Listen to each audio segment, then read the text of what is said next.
Assalamu alaikum wa rahmatullahi wa barakatuhu nahmaduhu wa nusalli ala rasulihil kareem amma ba'd fa'udhu billahi minash shaitanir rajim bismillahir rahmanir rahim rabbi shrah li sadri wa yassir li amri wahlul 'uqdatam min lisani yafqahu qawli. Before we start, inshallah, we'll just try to make it more interactive in such a way that this will be our lecture, and this is the lecture number 8. And inshallah we'll be before we start, just a small reminder that whenever I say sallallahu alaihi wasallam, you should be saying sallallahu alaihi wasallam. And likewise, when I say that this is a blessing of Allah subhanahu wa ta'ala, it means that this is the most important knowledge that we should learn, and we should make it a practice that we learn it by heart. Whatever I'm teaching right now, whatever we are discussing right now, is nothing but a little summary, little glimpse. But it's better that you, in the future, to increase the love of Allah, Allah's Nabi sallallahu alaihi wasallam in our hearts. It is important that we go through a special book, or detailed sessions with our Shaykh. Inshallah, that would really increase the love of Muhammad sallallahu alaihi wasallam in our heart. So the two reminders are: number one, to say sallallahu alaihi wasallam when I say sallallahu alaihi wasallam, and the second one was to embrace it and feel its importance in fact. Right? This is basically what I really wanted to inculcate.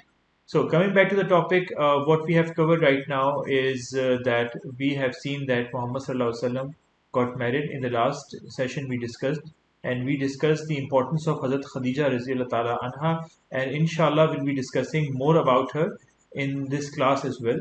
And the most important thing about her personality was, apart from she being very supportive and apart from she being very nice to Muhammad Sallallahu Alaihi Wasallam, she was a very holy or very religious lady who knew that Muhammad Sallallahu Alaihi Wasallam is the person that she can trust, and we will see inshallah in this lecture how it went through.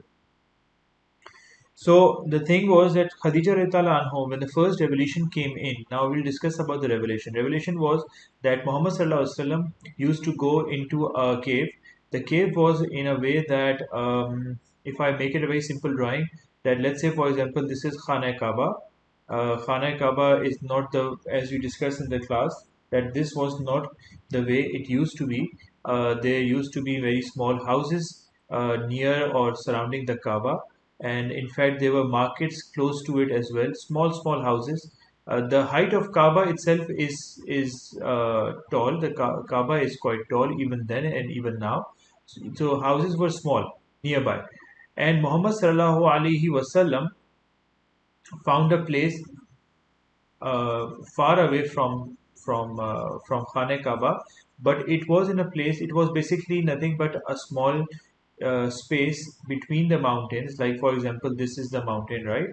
And this is Ghar Saur, and this is the place where Muhammad Sallallahu Alaihi Wasallam used to sit, and he used to meditate over there, and he used to take the food items so that he could survive, and he used to leave his family, his business and whatever, so that he could be at this place. This place was strategically located in a way that through which there is a small opening and there is a small inside place in it, and Muhammad Sallallahu Alaihi Wasallam was used to sit over there, and he used to face the Kaaba, right? This was the Kaaba, and he used to see the Kaaba. It's still available there, but people have gone so many times over there that the real picture or the real thing is gone. It's much more open now. It's much more clear now. But the time when Muhammad Sallallahu Alaihi Wasallam used to go over there, it was nothing but a small vacuum or small hole in which Muhammad Sallallahu Alaihi Wasallam used to see the Kaaba, and he used to stay there for many times, for many days, and then he used to come back and then take the food and again used to go back and stay over there. He used to meditate, he used to think, he used to ponder. One day, it happened that Muhammad Sallallahu Alaihi Wasallam was there, and there came a person to Muhammad Sallallahu Alaihi Wasallam. I am saying this person because Muhammad Sallallahu Alaihi Wasallam never used to know, or he never knew that it was Jibril Alayhi Salam. And when he came in, he squeezed Muhammad Sallallahu Alaihi Wasallam thrice, right? We say Alayhi Salam, and then he squeezed him three times.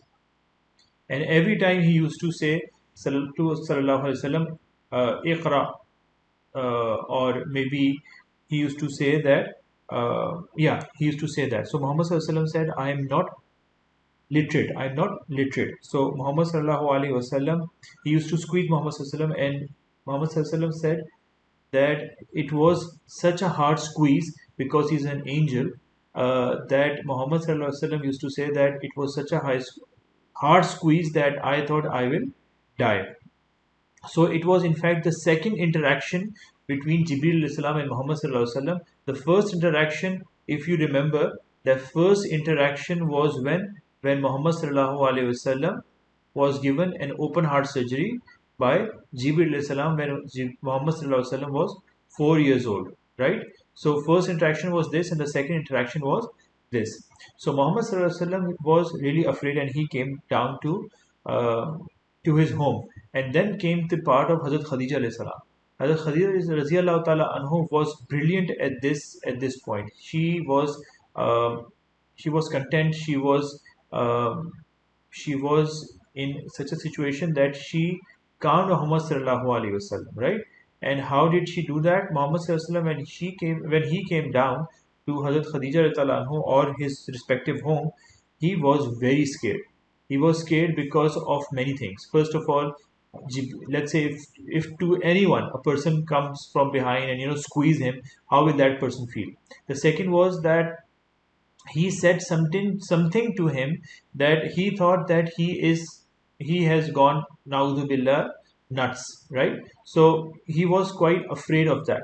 So Hazrat Khadija radhiyallahu anhu was so nice, so calm and so content, and she knew that Muhammad sallallahu alaihi wasallam was nothing but a perfect personality. So she said to him that, no, by Allah, Allah would never humiliate you or cause you harm. You are good to your kin, to your rishadar, to your relatives, right? You are truthful in speech. You do not lie, right? We all know that Muhammad sallallahu alaihi wasallam's one of the khitabs or one of the qualities of Muhammad sallallahu alaihi wasallam was that he was very truthful. He was sadiq, right? And then you take on the burden of others. It is a very important quality of Muhammad sallallahu alaihi wasallam. Let's say if a person comes to us, right, and he says that I have this responsibility, I have this loan on me, we would say first we would. I'm not talking about. I'm just talking about generally, right? I'm not talking about specifically you yourself. I'm talking generally. There are good people as well, but generally people would say, oh, this is one of the frauds, and this is right, this is not right, and this person is, he must have selected bad options. That is the main reason why he's under a debt. But Muhammad sallallahu alaihi wasallam was never like that. He never used to judge people. He always used to go to his extent to help the other person. So likewise, she's saying what?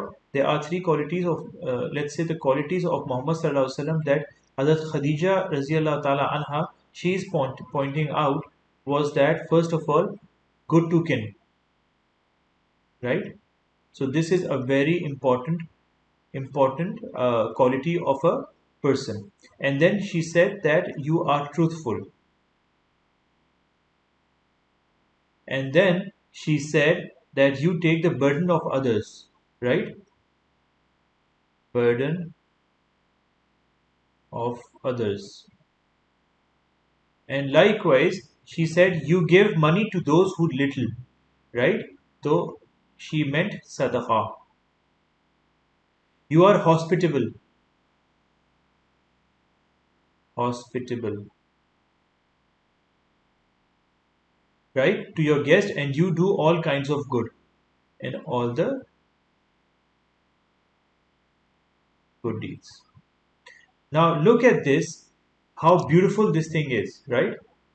These are some of the qualities that Hazrat Khadija Radhiyallahu anhu thought of the very next moment that Muhammad Sallallahu Alaihi Wasallam said that I am either nuts or there is something wrong with me. So just imagine that this is the quality that one possesses, right? That is truthfulness, the burden of others, sadaqah, hospitality, and good deeds. This is a personal This is a personal quality. That's right, personal quality. This is something that you do with others. Let's say we write O. Sadaqah is for others. Okay? Hospitality is again for others. And good deeds is again for O and P. So he was a person that possesses the personal qualities as well and the qualities that is helping others as well. That is giving sadaqah, hospitality, and likewise the burdens, taking burdens of others. This is the quality, or these are some of the qualities that one must possess. We should reflect ourselves. Do we have these qualities in our personalities? Are we good to us, our kins, our relatives? Are we? Or is it so that we are not good with our siblings, with our relatives, with our cousins, right? So this is something which we should ponder on. Likewise, sadaqah. We believe that we are small, we are young, and we cannot possibly do sadaqah. There are many ways of doing sadaqah, right? There are sadaqahs that we can do every day and every night. First thing is that is money. Money is sadaqah. The second is what? Doing good things or doing good deeds. This is basically nothing but sadaqah. For example, helping other person or maybe, yes, that is some good deed. Likewise, clearing the path. Okay? That is one of the good deeds, right? And sadaqah is also saying good saying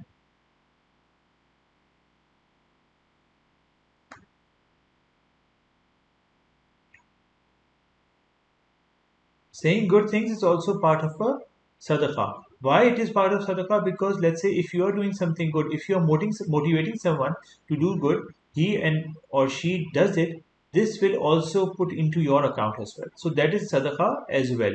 And then the thing is also your time. Let's say if you are giving your time to your, for example, your siblings, good time. We are not talking about time that the other person regret. For example, you are mistreating them, you are giving a hard time, or maybe your neighbor, helping your neighbor or your grandparents. Likewise, that time is also sadaqah. How? Because you are giving them time, you are giving them quality time, right? For example, you're with your grandparents, you're just spending good time with them, making them happy, telling some jokes. Likewise, if you are helping your neighbor with whatever way you can, for example, in you know in car washing, in maybe like for example in grocery, right? So this is all sadaqah, right? And then another thing which is very important is your what? Even the smallest thing that you can give is a smile. That is also a sadaqah. So now you can see that Muhammad Sallallahu Alaihi Wasallam used to do sadaqah, and sadaqah can be anything, and even more things can come into this category. And then he was very hospitable, which means that whenever guests come in, what does this mean? Whenever the guests come in, hospitality means whenever the guests come in, he used to greet them, feed them, help them, likewise give place for stay.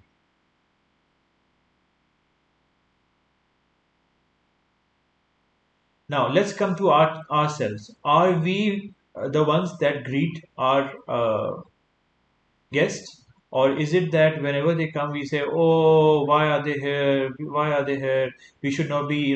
They should not come here. This is our vacations. How can we possibly go right now? It's our holiday as well. I should not go and meet them." Is this the thing with us? Are we helping our parents feed them? Are we, helping them in such a way that we are making good stuff for them, or are we helping our parents feed them? Are we helping them in a way that, let's say, for example, they are in needs, they are our relatives, they are our family friends or friends as well. Are we, going out of our comfort zone and helping them? Likewise, if they are staying, are we helping our parents to make their beds, to give our room, to give our bed, right? So these things are that which Muhammad Sallallahu Alaihi Wasallam used to do. So if we want to be like Muhammad Sallallahu Alaihi Wasallam, we should be hospitable. We should show our hospitality to the people who are coming as guests. If they are coming long term, if they are coming short term, whatever, as far as they are our guests, we should be helping our parents and doing our utmost out of our comfort zone so that we make them comfortable. Likewise, Muhammad Sallallahu Alaihi Wasallam did many other good deeds. There are many, right? So these were some of the qualities of Muhammad Sallallahu Alaihi Wasallam that Hazrat Khadija Radhiyallahu anha mentioned. And then comes this part that Muhammad Sallallahu Alaihi Wasallam started to do dawah. The dawah is not basically the dawat which we go into. Dawah is basically uh, dawah is basically telling people what? Telling to do good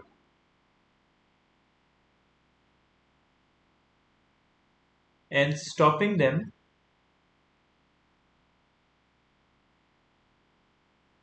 from bad deeds. Right? This is basically dawa, small chunk of dawa. So basically, Muhammad Sallallahu Alaihi Wasallam did dawa. He did dawa not secretly. There's a difference between secret dawa and private dawa. Muhammad Sallallahu Alaihi Wasallam did private dawa, right? He did not preach secret dawa. Secret dawa is that you go to a person and you say, please do not mention this to that person or any other person. I'm telling you a secret that I am a Nabi. Private dawa is that you go to a specific person, right? And then whenever you are going to that person, you ask that person, or you give him dawa that Muhammad Sallam used to go and say that I am the last prophet, and likewise I am sent by Allah Subhanahu wa Taala, who is the whole soul God, or who is the whole soul Rahman and Rahim. There are no other partners associated with them. This is a private dawa, and he did it to many of his friends, right? To his family members, right? To strangers, right? So this was something that was practiced by Muhammad sallallahu alaihi wasallam, and he used to do this. I just use this one. Say, so Muhammad sallallahu alaihi wasallam never used to do secret dawa. He used to do what? Private dawa. Private dawa is going to the people privately, not Let's say if you want to do let's say take the example of a Friday sermon. Whenever the speaker or the khatib of a masjid used to or wants to say something, he used that platform to tell everybody.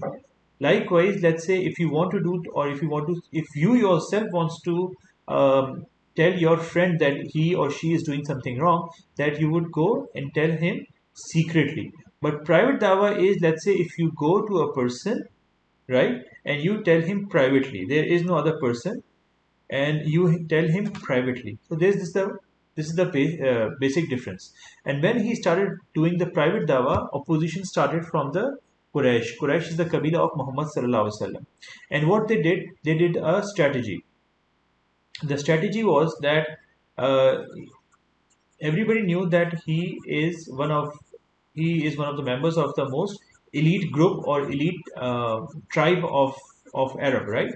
Because this is the sunnah of Allah Subhanahu wa Taala, that He sends the prophet from amongst the best people, amongst the best families, right?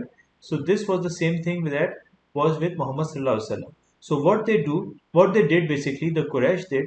So in order to make sure that the people are, yes, so the people are, they were, going towards Muhammad Sallallahu Alaihi Wasallam. So because they knew that Muhammad Sallallahu Alaihi Wasallam is Sadiq, he never tells a lie. He's Amin. whenever you give him a responsibility or if you give him amana, he will keep it. He will not do khana on it. And everybody knows that he is a very good kind person. So whenever Muhammad Sallallahu Alaihi Wasallam used to go, if they don't have a biasness, they used to believe Muhammad Sallallahu Alaihi Wasallam.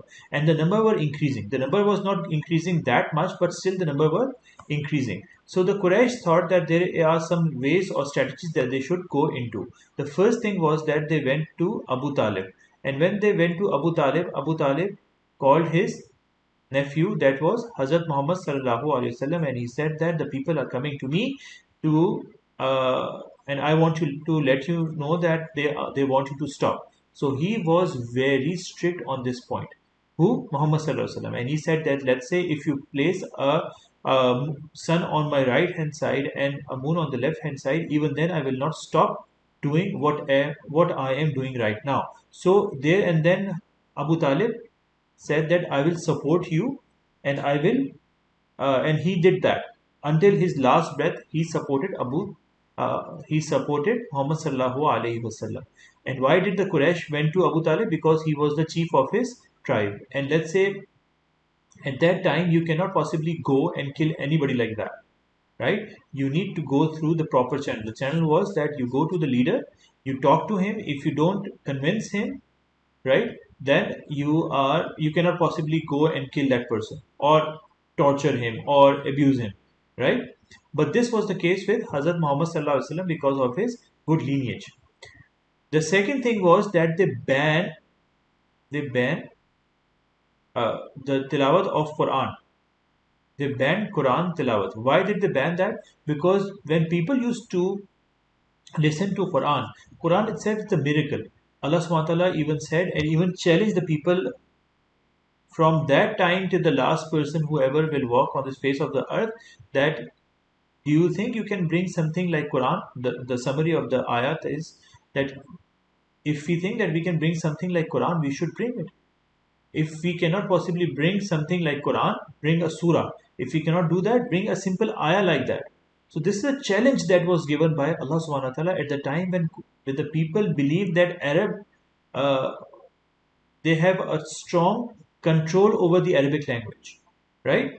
So when they saw or when they heard about the Quran itself, they were mesmerized and they were very happy, or in fact they were amazed to listen to it. So this was the main reason why people used to come to Islam, because they knew that this word or whatever is being recited cannot be the word of a person. It has to be through, or it has to be the words of Allah subhanahu wa ta'ala. And they knew about that, right? So what they did, they said that Muhammad Sallallahu Alaihi Wasallam or the people who are practicing it, they should be banned of reciting the Quran in the public. And then what they did, they ridiculed Muhammad Sallallahu Alaihi Wasallam. And ridiculing means that Muhammad Sallallahu Alaihi Wasallam was given different names that were not of that is in any way does not reflect the personality of Muhammad Sallallahu Alaihi Wasallam. But Muhammad Sallallahu Alaihi Wasallam never took it personally because he knew that they don't have anything else to prove. Let's say if you are on a right track, right, and the other person is convinced that there is nowhere that he cannot possibly deny your statement, then what will he do? He will get personal. He will do personal attacks. And when he's doing personal attacks, it means that they are giving you opportunity to they are basically giving themselves opportunity so that you can you get into an anger mode and they can say, oh, look at the person right now. But Muhammad Sallallahu Alaihi Wasallam was very calm, he was very mature, and he never was never took it very seriously or personally. They used to call Muhammad Sallallahu Alaihi Wasallam different names like a magician, or a person who lost his mind, or a shair, or whatever words or things you can think of. But Muhammad Sallallahu Alaihi Wasallam was very content, and he knew that all of this is because they don't have anything against the Quran or whatever is being given to him as a revelation. So what they did, they ridicule him, and they used to do likewise. They used to do slander as well. The slander was they used to say that Muhammad Sallallahu Alaihi Wasallam is doing this and Muhammad Sallallahu Alaihi Wasallam is doing this, but this was all false. And then came that they used to ask for challenges. The challenges was that ask Allah subhanahu wa ta'ala to show us some miracles. And the miracle itself were many, right? There were many miracles that were shown to Muhammad sallallahu alaihi wasallam. The miracles were splitting of moon. Inshallah, if I think that you should go and research yourself, and you'll be amazed scientifically, and at that time as well, the whole waqia itself is beautiful, right? The splitting of moon is beautiful. If I tell you about that, it will take at least two classes. So I think you should go and read about it, and I think that should be your homework as well. So splitting of moon was one of that, and the itself Quran itself was a miracle. The Quran, whatever they used to think whatever they used to think, and they never used to discuss about it, and Allah subhanahu wa ta'ala used to reveal about it. And there were many incidents in the Quran that you will be amazed if you just not think about it as a scientific book. If you just think it's Quran itself is Quran. There is nothing mathematical. If you think that it's a mathematical book or it's a scientific book, that's wrong. Quran itself is a miracle, but you cannot possibly read it just because it have scientific reasons for it. It have other mathematical facts in it. It have some physical or some other discipline information in it. It doesn't mean like that. It means that Quran itself is miracle, and we should read it because it's the word of Allah subhanahu wa ta'ala. So there were many things that were given to Muhammad sallallahu alaihi wasallam apart from the miracles. The Quran itself was a miracle. A miracle, why? Because of its Arabic language, that was one, and the waqiyat in it, the waqiyats in it, the incidents in it, and about the stories of the past. That includes the prophets itself and about other people as well. And they did what? They used to do quizzes. They used to ask Muhammad sallallahu alaihi wasallam some questions. Quizzes. The first one, miracle, and then they asked some quizzes as well. The quizzes were like, for example, they said that do ask or do tell us about the people who were in the cave and they slept for 100 years, right? So they were talking about the people of Kahf, yes, the people of the cave. And then they ask about what do you think about the, yes, they ask about other things as well, and the thing and about ruh. They wanted to know about the ruh. As we know, there are two things in our body. The first is the physical one, the second is the ruh.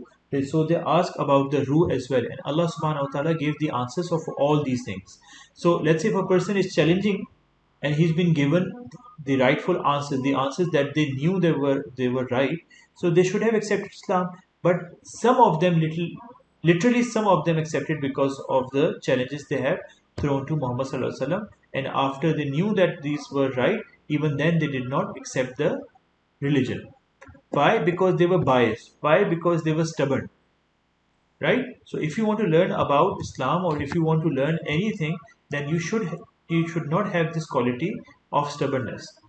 This was the quality that even Shaitan had.